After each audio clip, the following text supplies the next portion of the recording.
ಜಗದೇಷ್ಟನಿಭಾಕಾರಂ ಜಗದೀಶಪರಾಶ್ರಯಂ ಜಗತೀತಲವಿಖ್ಯಾತಂ ಜಗನ್ನಾಥಗುರುಂ ಭಜೆ. ಹರಿಕಥಾಮೃತಸಾರ ಗುರುಗಳ ಕರುಣದಿಂದ ಪೇಳುವೆ, ಪರಮ ಭಗವದ್ಭಕ್ತರಿದನಾದರದಿ ಕೇಳುವುದು.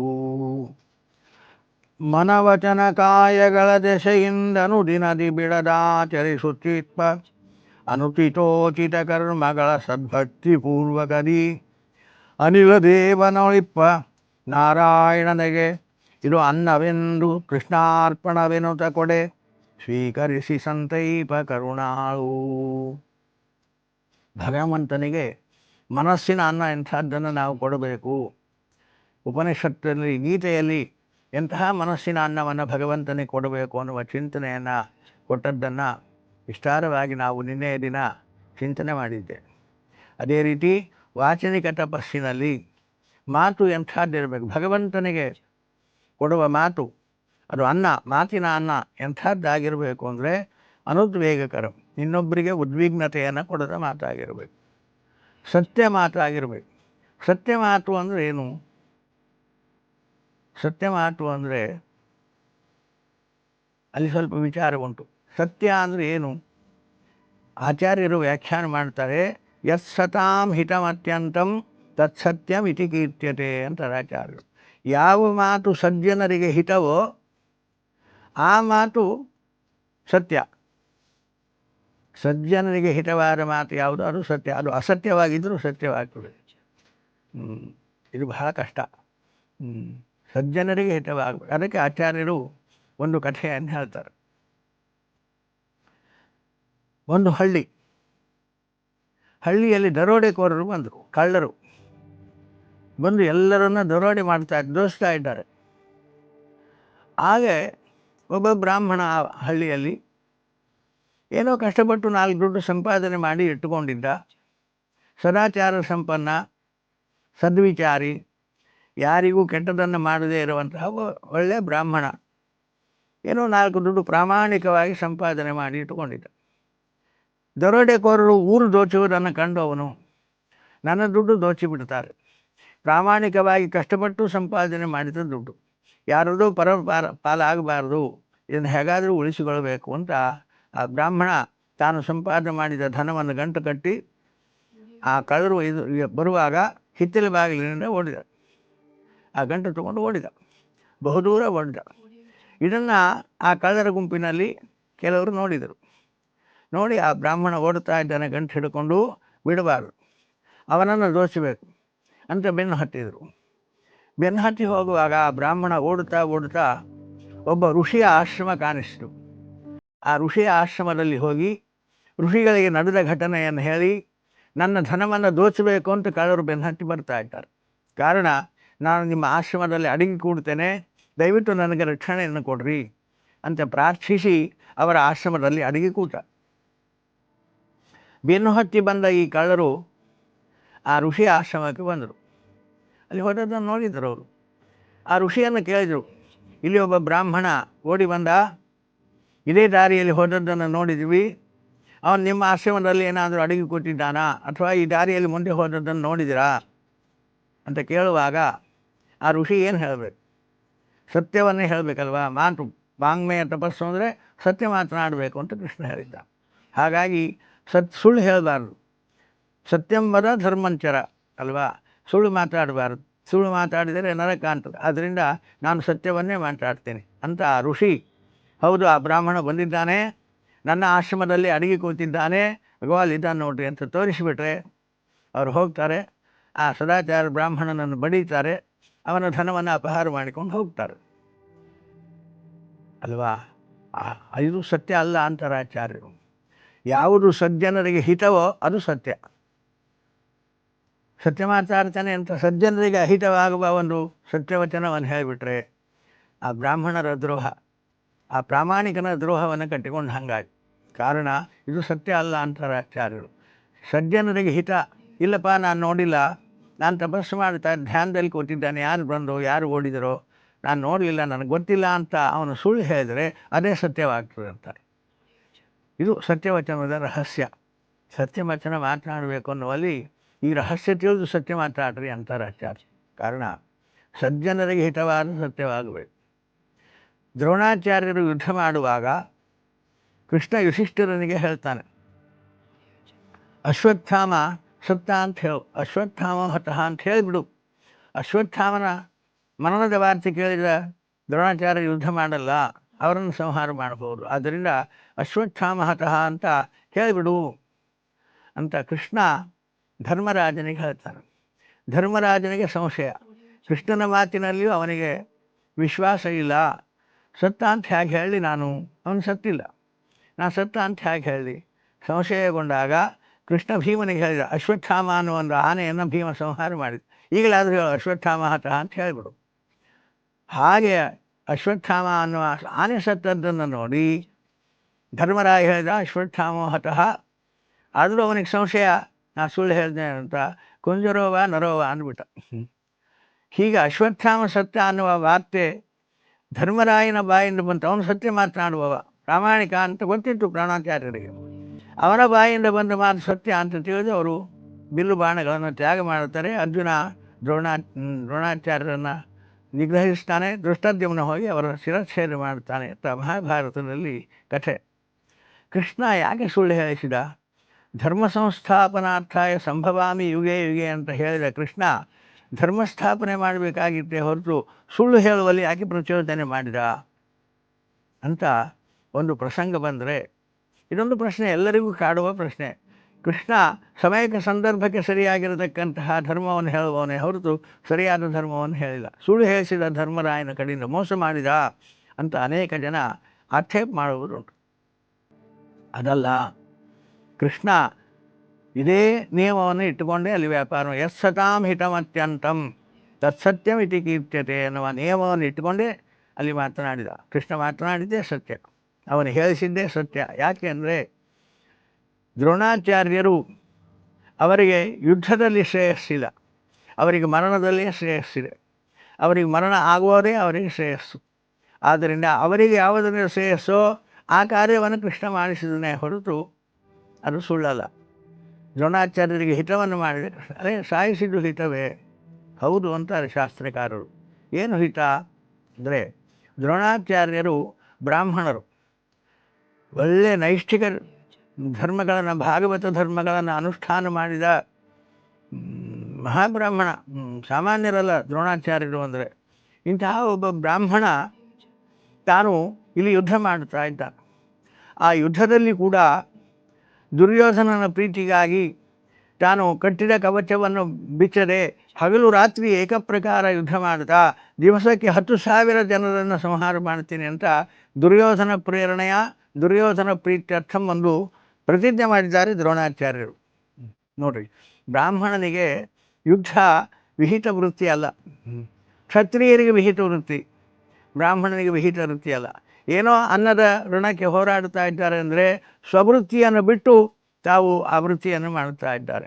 ಸಕಾಲಕ್ಕೆ ಸಂಧ್ಯಾವಂದನಾದಿಗಳನ್ನು ಮಾಡದೆ, ಕಟ್ಟಿದ ಕವಚ ಬಿಚ್ಚದೆ ನಾನು ಹಗಲು ರಾತ್ರಿ ಹೋರಾಡ್ತೇನೆ ಅಂತ ಮಾಡುವ ಕರ್ತವ್ಯಗಳನ್ನು ಬಿಟ್ಟು ಮಾಡಬಾರದ ಪರಧರ್ಮೋ ಭಯಾವಹ ಅಂತ ಕೃಷ್ಣರಕ್ಕೋಸ್ಕರವಾಗಿ ಪರಧರ್ಮವನ್ನು ಆಶ್ರಯಿಸಿ ಅವರು ಯುದ್ಧ ಮಾಡುತ್ತಾ ಇದ್ದಾರೆ. ಕಾರಣ ಆ ಪರಧರ್ಮ ಆಶ್ರಯ ಮಾಡಿದ್ದರಲ್ಲಿ ಅವರಿಗೆ ಭಯ, ಅದರಿಂದ ಅವರಿಗೆ ಶ್ರೇಯಸ್ಸಾಗಲ್ಲ. ಈ ಬ್ರಾಹ್ಮಣನಿಗೆ ಶ್ರೇಯಸ್ಸಾಗಬೇಕಾದರೆ, ಇವನಿಗೆ ಪಾಪ ಬರದೇ ಇರಬೇಕಾದರೆ ಇವನು ಸಾಯೋದೇ ಹಿತ. ಬದುಕಿದ್ರೆ 10,000 ಜನರ ರುಂಡ ಉರುಳಿಸ್ತಾನೆ, ಪಾಪ ಕಟ್ಟಿಕೊಳ್ತಾನೆ. ಬ್ರಾಹ್ಮಣನಿಗೆ ವಿಹಿತ ವೃತ್ತಿ ಅಲ್ಲ ಇದು, ಆ ಅವಿಹಿತ ವೃತ್ತಿಯನ್ನು ಮಾಡಿ ಪಾಪ ಕಟ್ಟಿಕೊಳ್ತಾನೆ. ಆದ್ದರಿಂದ ಈ ಬ್ರಾಹ್ಮಣನಿಗೆ ಜೀವನದಲ್ಲಿ ಹಿತ ಇಲ್ಲ, ಅವನ ಮರಣವೇ ಅವನಿಗೆ ಹಿತವಾಗ್ತದೆ ಅಂತ ತಿಳಿದು ಯತ್ಸತಾಂ ಹಿತಮತ್ಯಂತಂ, ಸಜ್ಜನರಿಗೆ ಯಾವ ಹಿತವೋ ಅದೇ ಸತ್ಯ. ಆ ಹಿತವನ್ನು, ಅಂತಹ ಸತ್ಯವನ್ನು ಕೃಷ್ಣ ತಾನು ಮಾಡಿ ತೋರಿಸಿದನೇ ಹೊರತು ಅದು ಸುಳ್ಳಲ್ಲ. ಹೀಗೆ ಶಾಸ್ತ್ರಕಾರರು ನಿರ್ಣಯ ಕೊಡ್ತಾರೆ. ಆದ್ದರಿಂದ ಕೃಷ್ಣ ವಾಚನಿಕ ತಪಸ್ಸು ಹೇಳುವಾಗ ಸತ್ಯಂ ಪ್ರಿಯ ಹಿತಂ, ಸತ್ಯವಾಗಿರಬೇಕು, ಅದು ಪ್ರಿಯವಾಗಿರಬೇಕು, ಅದು ಹಿತವಾಗಿರಬೇಕು ಅಂತಾನೆ. ತಾನೇ ಸತ್ಯ ಮಾತಾಡಿಲ್ಲಲ್ಲ, ಅಂದರೆ ಅವನು ಮಾಡಿದ್ದು ಹಿತ, ಅವನು ಮಾಡಿದ್ದು ಸಜ್ಜನರಿಗೆ ಹಿತವಾದ ಸತ್ಯ ಮಾತನಾಡಿಸಿದ್ದು. ಹೀಗೆ ಅದನ್ನು ನಾವು ತಿಳಿಯಬೇಕಾಗ್ತದೆ. ಈ ರೀತಿಯಾಗಿ ಸತ್ಯವಚನಗಳನ್ನು ಮಾತನಾಡತಕ್ಕಂಥದ್ದು. ಸತ್ಯವಚನ ಸಾಮಾನ್ಯವಾಗಿ ಪ್ರಿಯ ಆಗಿರಲ್ಲ. ಅದರಿಂದ ಶಾಸ್ತ್ರಕಾರ ಹೇಳ್ತಾರೆ, ಸತ್ಯಂ ಬ್ರೂಯಾತ್ ಪ್ರಿಯಂ ಬ್ರೂಯಾತ್ ನ ಬ್ರೂಯಾತ್ ಸತ್ಯಂ ಅಪ್ರಿಯಂ, ಅಪ್ರಿಯವಾದ ಸತ್ಯ ಹೇಳಬೇಡ ಅಂತ ಅದಕ್ಕೋಸ್ಕರವಾಗಿ. ಇದರಿಂದ ಇಂತಹ ಪ್ರಿಯಕರವಾದ ಸತ್ಯ ಮಾತನಾಡೋದು ಬಹಳ ಕಷ್ಟ. ಅದಕ್ಕೆ ಅದನ್ನು ತಪಸ್ಸು ಅಂತ ಕರೀತಾರೆ. ಈ ತಪಸ್ಸು ಮಾಡ್ತಾ ಈ ರೀತಿಯಾಗಿ ಪ್ರಿಯಕರವಾದ ಸತ್ಯವಾದ ಹಿತಕರವಾದ ಮಾತುಗಳನ್ನು ಮಾಡ್ತಾ ಇನ್ನೊಬ್ಬರಿಗೆ ಉದ್ವಿಗ್ನತೆಯ ಮಾತುಗಳನ್ನು ಮಾತನಾಡದೆ ನಿರಂತರ ಸ್ವಾಧ್ಯಾಯವನ್ನು ಮಾಡ್ತಾ ಆ ಅಭ್ಯಾಸವನ್ನು ಮಾಡತಕ್ಕಂತಹ ಈ ಮಾತಿನ ನಿಯಂತ್ರಣ, ಈ ತಪಸ್ಸು ಏನಿದೆ ಇದು ಭಗವಂತನಿಗೆ ಮಾತಿನ ಅನ್ನವನ್ನು ಹಾಕಿದ ಹಾಗಾಗಿ ಇಂಥ ವಾಚನಿಕ ಅನ್ನವನ್ನು ಭಗವಂತನಿಗೆ ನಾವು ಸಮರ್ಪಣೆ ಮಾಡಬೇಕಂತ. ಅದೇ ರೀತಿ ವಾಚನಿಕವಾದ ಮೇಲೆ ಕಾಯಿಕ ತಪಸ್ಸು, ಮನ ವಚನ ಕಾಯಗಳು ಅಂತಾರೆ ದಾಸರಾಯರು. ಮನಸ್ಸಿನ ವಿಚಾರ, ಮನಸ್ಸಿನ ಅನ್ನ ಭಗವಂತನಿಗೆ ಹಾಕಿದ್ದನ್ನು ನೋಡಿದ್ದೇವೆ. ವಾಚನಿಕ ಮಾತುಗಳನ್ನು ಭಗವಂತನಿಗೆ ಅನ್ನವನ್ನಾಗಿ ಹಾಗೆ ಸಮರ್ಪಣೆ ಮಾಡಬೇಕು ಅನ್ನೋದನ್ನು ನೋಡಿದೆವು. ಇನ್ನು ಕಾಯಿಕ ತಪಸ್ಸು, ಎಂತಹ ಕಾಯಿಕ ವ್ಯಾಪಾರಗಳು ಭಗವಂತನಿಗೆ ಅನ್ನವಾಗ್ತದೆ ಅಂದರೆ ದೇವದ್ವಿಜ ಗುರುಪ್ರಾಜ್ಞ ಪೂಜನಂ ಶೌಚಮಾರ್ಜವಂ ಬ್ರಹ್ಮಚರ್ಯ ಅಹಿಂಸಾಚ ಶಾರೀರಂ ತಪ ಉಚ್ಯತೆ ಅಂತ ಕೃಷ್ಣಗೀತೆಯಲ್ಲಿ ಹೇಳುವಾಗ, ದೇವದ್ವಿಜ ಗುರುಪ್ರಾಜ್ಞೆ ಪೂಜನಂ, ನಿತ್ಯದಲ್ಲಿ ಈ ದೇಹದಿಂದ ದೇವಪೂಜನಂ, ಸರ್ವೋತ್ತಮನಾದ ಭಗವಂತನನ್ನು ಭಕ್ತಿಯಿಂದ ಪೂಜನೆ ಮಾಡಬೇಕು. ಅದು ಭಗವಂತನಿಗೆ ಕೊಡುವ ಅನ್ನ. ನಾವು ನಿತ್ಯದಲ್ಲಿ ಭಗವಂತನನ್ನು ಪೂಜೆ ಮಾಡಬೇಕು. ಅದೇ ರೀತಿಯಾಗಿ ದ್ವಿಜರು, ಬ್ರಾಹ್ಮಣರು, ದ್ವಿಜರು ಅಂದರೆ 2 ಸಲ ಹುಟ್ಟುವವರು ಅಂತ. ಉಪನಯನ ಆದ ನಂತರದಲ್ಲಿ ಮತ್ತೊಂದು ಹೊಸ ಜನ್ಮ ಅವರಿಗೆ, ಕಾರಣ ದ್ವಿಜ ಅಂತ ಕರೀತಾರೆ ಬ್ರಾಹ್ಮಣರನ್ನು. ಹೀಗೆ ದ್ವಿಜರು, ದ್ವಿಜಪೂಜನಂ, ಇಂತಹ ದ್ವಿಜರ ಬ್ರಾಹ್ಮಣರ ಪೂಜೆಯನ್ನು ಮಾಡತಕ್ಕಂಥದ್ದು ಇದು ಕಾಯಿಕವಾಗಿ ನಾವು ಮಾಡತಕ್ಕಂಥದ್ದರಿಂದ ಬ್ರಾಹ್ಮಣರ ಸಮಾರಾಧನೆ, ದೇವತಾ ಸಮಾರಾಧನೆ ಒಂದು ಭಗವಂತನಿಗೆ ಅನ್ನವಾದರೆ, ನಾವು ಮಾಡುವ ಬ್ರಾಹ್ಮಣ ಸಮಾರಾಧನೆ ಅದು ಭಗವಂತನಿಗೆ ಕೊಡುವ ಮತ್ತೊಂದು ಥರದ ಅನ್ನ. ಅದೇ ರೀತಿ ಗುರುಪೂಜಾ, ನಮಗೆ ಸನ್ಮಾರ್ಗವನ್ನು ತೋರಿಸಿ ಸದಾಚಾರವನ್ನು ತಿಳಿಸಿ ಸದ್ವಿಚಾರಗಳನ್ನು ಬೋಧನೆ ಮಾಡಿದ ಗುರುಗಳು, ಅಂತಹ ಉಪದೇಶ ಮಾಡಿರತಕ್ಕಂತಹ ಗುರುಪೂಜಾ ಇದೊಂದು ಭಗವಂತನಿಗೆ ಕೊಡುವ ಕಾಯಿಕ ಅನ್ನ ಅಂತಾನೆ ಕೃಷ್ಣ. ಇಂತಹ ಗುರುಪೂಜಾ ಭಗವಂತನಿಗೆ ಕೊಡುವ ಒಂದು ಅನ್ನ. ಅದೇ ರೀತಿ ಪ್ರಾಜ್ಞ ಪೂಜನಂ, ಜ್ಞಾನಿಗಳು, ಪ್ರಾಜ್ಞರು ಅಂದರೆ ಜ್ಞಾನಿಗಳು, ಅಂತಹ ಜ್ಞಾನಿಗಳ ಪೂಜಾ ಅದೊಂದು ಭಗವಂತನಿಗೆ ಕೊಡುವ ಶಾರೀರಿಕ ಅನ್ನ. ಹೀಗೆ ದೇವದ್ವಿಜ ಗುರುಪ್ರಾಜ್ಞ ಪೂಜನಂ, ಭಗವಂತನಿಗೆ ಕೊಡುವ ಇಂತಹದ್ದು ಅನ್ನ. ಈ ರೀತಿಯಾಗಿ ನಾವು ಕಾಯಿಕವಾದ ವ್ಯಾಪಾರಗಳನ್ನು ದೇವರ ಪೂಜೆ ಮಾಡಿ, ಬ್ರಾಹ್ಮಣರನ್ನು ಸಮಾರಾಧನೆ ಮಾಡಿ ಪೂಜೆ ಮಾಡಿ, ಗುರುಗಳನ್ನು ಸೇವಿಸಿ, ಜ್ಞಾನಿಗಳನ್ನು ಸೇವಿಸಿ ಅವರನ್ನು ಆರಾಧನೆ ಮಾಡಿದಾಗ ಅದು ಭಗವಂತನಿಗೆ ಕೊಡುವ ಕಾಯಿಕ ಅನ್ನ. ಹೀಗೆ ಭಗವಂತನಿಗೆ ಕಾಯಿಕವಾಗಿ ಪೂಜೆಯನ್ನು ಸಲ್ಲಿಸಬೇಕಂತ. ಶೌಚಂ ಆರ್ಜವಂ, ಅದೇ ರೀತಿ ಶೌಚ ಅಂದರೆ ಈ ದೇಹವನ್ನು ಶುದ್ಧವಾಗಿ ಇಟ್ಟುಕೊಳ್ತಕ್ಕಂಥದ್ದು. ಮನಸ್ಸು ಉದ್ವಿಗ್ನ ಆಗದಂತೆ ಮನಸ್ಸನ್ನು ನಿರ್ಮಲಗೊಳಿಸಲಿಕ್ಕೆ ಬೇಕಾದ ಮೌನಾದಿಗಳಿಂದ ಮನಸ್ಸನ್ನು ಶಾಂತತೆಯನ್ನು ಕಾಪಾಡಿಕೊಳ್ಳತಕ್ಕಂಥದ್ದು ಮಾನಸಿಕ ಅನ್ನವಾದರೆ, ಈ ಶರೀರವನ್ನು ಶುದ್ಧವಾಗಿ ಇಟ್ಟುಕೊಳ್ಳತಕ್ಕಂಥದ್ದು ಒಂದು ಭಗವಂತನಿಗೆ ಅನ್ನ. ಭಗವಂತ ಕೊಟ್ಟ ಈ ಸಾಧನ ಶರೀರವನ್ನು ಹೇಗೆ ಬೇಕು ಹಾಗೆ ಇದನ್ನು ಇಟ್ಟುಕೊಳ್ಳೋರಲ್ಲ. ಶೌಚಂ, ಮೃತ್ತಿಕಾ ಶೌಚಾದಿಗಳನ್ನು ಮಾಡ್ತಾ ನಿತ್ಯದಲ್ಲಿ ಭಗವಂತನ ಪೂಜಾದಿಗಳನ್ನು ಮಾಡ್ತಾ ಈ ದೇಹವನ್ನು ಶುದ್ಧ ಮಾಡಿಕೊಂಡು ಶುಚಿರ್ಭೂತರಾಗಿ ಇರಬೇಕು. ಶುಚಿರ್ಭೂತರಾಗಿ ನಾವು ಇರಬೇಕು, ಈ ಶರೀರವನ್ನು ಇಟ್ಟುಕೊಳ್ಬೇಕು. ಇದೊಂದು ದೊಡ್ಡ ಭಗವಂತನಿಗೆ ಕೊಡುವ ಅನ್ನ. ಶರೀರವನ್ನು ಶುದ್ಧವಾಗಿ ಇಟ್ಟುಕೊಳ್ತಕ್ಕಂಥದ್ದು ಭಗವಂತನಿಗೆ ಕೊಡುವ ಅನ್ನ. ಮತ್ತು ಆರ್ಜವದ ಬಗ್ಗೆ ಹೇಳಬೇಕಾದ ತುಂಬ ಉಂಟು, ಅದನ್ನು ಮತ್ತೆ ನೋಡೋಣ. ಬ್ರಹ್ಮಚರ್ಯ ಪರಸ್ತ್ರೀಯರನ್ನು ಮಾನಸಿಕವಾಗಿಯೂ ವಿಚಾರ ಮಾಡದೆ ಮನಸ್ಸನ್ನು ನಿಯಂತ್ರಣದಲ್ಲಿ ಇಟ್ಟುಕೊಂಡು ಆ ವ್ಯಾಪಾರವನ್ನು ದೇಹದಿಂದ ಮಾಡದೇ ಇರುವಂತೆ ದೇಹವನ್ನು ನಿಯಂತ್ರಿಸತಕ್ಕಂಥದ್ದು ಇದು ಬ್ರಹ್ಮಚರ್ಯ. ಅಥವಾ ಈ ದೇಹದಲ್ಲಿರತಕ್ಕಂತಹ ಸಕಲೇಂದ್ರಿಯಗಳು ಭಗವತ್ಪರವಾಗಿ ಚಿಂತನೆ ಮಾಡತಕ್ಕಂಥದ್ದು ಇದೊಂದು ಬ್ರಹ್ಮಚರ್ಯ ಅಂತ ವಿಷ್ಣು ತೀರ್ಥರು ಸಾರೋದ್ಧಾರದಲ್ಲಿ ಹೇಳುವಾಗ, ಬ್ರಹ್ಮಚರ್ಯ ಇದು ಲೌಕಿಕವಾದದ್ದು. ನಿಜವಾದ ಬ್ರಹ್ಮಚರ್ಯ ಅಂದರೆ ಬ್ರಹ್ಮಣ ಚರತಿ, ಕಣ್ಣು ಭಗವಂತನನ್ನು ಕಾಣಬೇಕು, ಕಿವಿ ಭಗವತ್ ಕಥಾಶ್ರವಣ ಮಾಡಬೇಕು, ಮೂಗು ಭಗವಂತನಿಗೆ ಸಮರ್ಪಿತವಾದ ತುಳಸಿಯನ್ನು ಮೂಸಬೇಕು. ನಾಲಿಗೆ ಅವನ ನಾಮ ಸಂಕೀರ್ತನೆ ಮಾಡಬೇಕು. ನಾಲಿಗೆ ಅವನಿಗೆ ಸಮರ್ಪಿತವಾದ ಅನ್ನ ನೈವೇದ್ಯಾನ್ನವನ್ನು ಭೋಜನ ಮಾಡಬೇಕು. ಕೈ ಅವನಿಗೆ ನಮಸ್ಕಾರ ಮಾಡಬೇಕು. ಕಾಲು ಪ್ರದಕ್ಷಿಣೆ ಹಾಕಬೇಕು. ಹೀಗೆ ಸಕಲೇಂದ್ರಿಯಗಳು ಭಗವತ್ಪರವಾಗಿ ನಡೆದುಕೊಳ್ಳತಕ್ಕಂಥದ್ದೇ ನಿಜವಾದ ಬ್ರಹ್ಮಚರ್ಯ ಅಂತಾರೆ ವಿಷ್ಣು ತೀರ್ಥರು. ಅದರಿಂದ ಬ್ರಹ್ಮಚರ್ಯ ಅಂದರೆ ಈ ದೇಹದಲ್ಲಿರುವ ಜ್ಞಾನೇಂದ್ರಿಯ ಕರ್ಮೇಂದ್ರಿಯಗಳು ಭಗವತ್ಪರವಾಗಿ ಮಾಡತಕ್ಕಂಥದ್ದು. ಕಣ್ಣಿನಿಂದ ಭಗವದ್ ರೂಪವನ್ನು ಕಾಣುವುದು, ಕಿವಿಯಿಂದ ಭಗವತ್ ಕಥಾಶ್ರವಣ, ಇದೆಲ್ಲ ಭಗವಂತನಿಗೆ ಒಂದು ಥರದ ಅನ್ನ ಹಾಕಿದ ಹಾಗೆ ಅಂತಾರೆ ಶಾಸ್ತ್ರಕಾರರು. ಇದು ಯಾವ ಕಲ್ಪನೆಯೂ ನಮಗಿಲ್ಲ. ಕಾರಣ ಇದೊಂದು ಭಗವಂತನಿಗೆ ಅನ್ನವಾಗ್ತದೆ. ಅದೇ ರೀತಿ ಅಹಿಂಸಾಚ, ಇನ್ನೊಬ್ಬರಿಗೆ ಹಿಂಸೆ ಆಗದಂತೆ ಜೀವನವನ್ನು ಮಾಡತಕ್ಕಂಥದ್ದು. ಯಾವ ಕೆಲಸವನ್ನು ಮಾಡುವುದರಿಂದ ನಿನಗೆ ಹಿಂಸೆ ಆಗ್ತದೋ ಅಂತಹ ಕೆಲಸವನ್ನು ಇನ್ನೊಬ್ಬರ ವಿಷಯದಲ್ಲಿ ನೀನು ಮಾಡಬೇಡ. ಇದು ಅಹಿಂಸಾ ಧರ್ಮ. ಯಾವ ಕರ್ಮವನ್ನು, ಯಾವ ಕೆಲಸವನ್ನು ಇನ್ನೊಬ್ಬರು ಮಾಡಿದಾಗ ನಿನಗೆ ಹಿಂಸೆ ಆಗ್ತದೋ ಅಂತಹ ಕೆಲಸವನ್ನು ನೀನು ಇನ್ನೊಬ್ಬರ ವಿಷಯದಲ್ಲಿ ಮಾಡದೇ ಇರು. ಯಾವ ಮಾತನ್ನು ಮಾತನಾಡುವುದರಿಂದ ನಿನ್ನ ಮನಸ್ಸು ಉದ್ವಿಗ್ನ ಆಗ್ತದೋ, ನಿನ್ನ ಮನಸ್ಸಿಗೆ ಬೇಸರ ಆಗ್ತದೋ ಅಂತಹ ಮಾತನ್ನು ಇನ್ನೊಬ್ಬರನ್ನು ಕುರಿತು ನೀನು ಮಾತನಾಡದೇ ಇರುವುದು. ಯಾವ ರೀತಿಯ ಆಲೋಚನೆ ಮಾಡೋದರಿಂದ ಇನ್ನೊಬ್ಬರಿಗೆ ಹಿಂಸೆ ಆಗ್ತದೋ ಅಂತಹ ಆಲೋಚನೆ ಮಾಡದೇ ಇರು.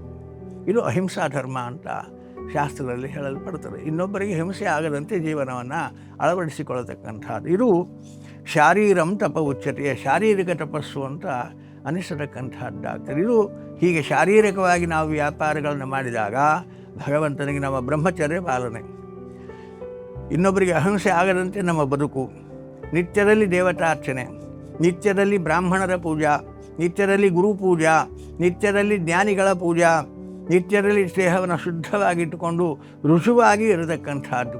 ಇದು ಭಗವಂತನಿಗೆ ಹಾಕುವ ಶಾರೀರಿಕ ಈ ವ್ಯಾಪಾರಗಳು ಭಗವಂತನಿಗೆ ಅನ್ನವಾಗಿ ಪರಿಣಮಿಸ್ತದಂತೆ. ಹೀಗೆ ಮನ ವಚನ ಕಾಯಗಳ ದಶೆಯಿಂದ ಹೀಗೆ ಕಾಯಿಕವಾಗಿ, ವಾಚನಿಕವಾಗಿ, ಮಾನಸಿಕವಾಗಿ ಅನುದಿನದಿ ಪ್ರತಿನಿತ್ಯದಲ್ಲಿ ಈ ವ್ಯಾಪಾರಗಳನ್ನು ನೀನು ಮಾಡುತ್ತಾ ಇದ್ದೀರಿ. ಅನುದಿನದಿ ಹೀಗೆ ಮಾಡುವ ಈ ಕಾಯಿಕ ವಾಚನಿಕ ವ್ಯಾಪಾರಗಳನ್ನು ಇದು ಭಗವಂತನಿಗೆ ಅನ್ನ ಅಂತ ತಿಳಿದು ಮಾಡು. ಆಗ ಭಗವಂತ ಅಪಾರ ಪ್ರೀತಿಯನ್ನು ತೋರಿಸ್ತಾನೆ ನಿನಗೆ ಅನ್ನುವಂತೆ ಈ ಪದ್ಯದಲ್ಲಿ ಚಿಂತನೆಗೆ ಕೊಡುತ್ತಾರೆ. ಮತ್ತು ಬೇರೆ ವಿಭಿನ್ನ ಕೋನಗಳಲ್ಲಿ ಈ ಪದ್ಯದ ಚಿಂತನೆಯನ್ನು ಮಾಡಬೇಕಾಗಿದೆ. ನಾಳಿನ ಪ್ರವಚನದಲ್ಲಿ ಮತ್ತು ವಿಭಿನ್ನ ರೀತಿಯಲ್ಲಿ ಆ ಚಿಂತನೆಯನ್ನು ಮುಂದುವರಿಸೋಣ. ಮಧ್ವೇಶಾರ್ಪಣಮಸ್ತು.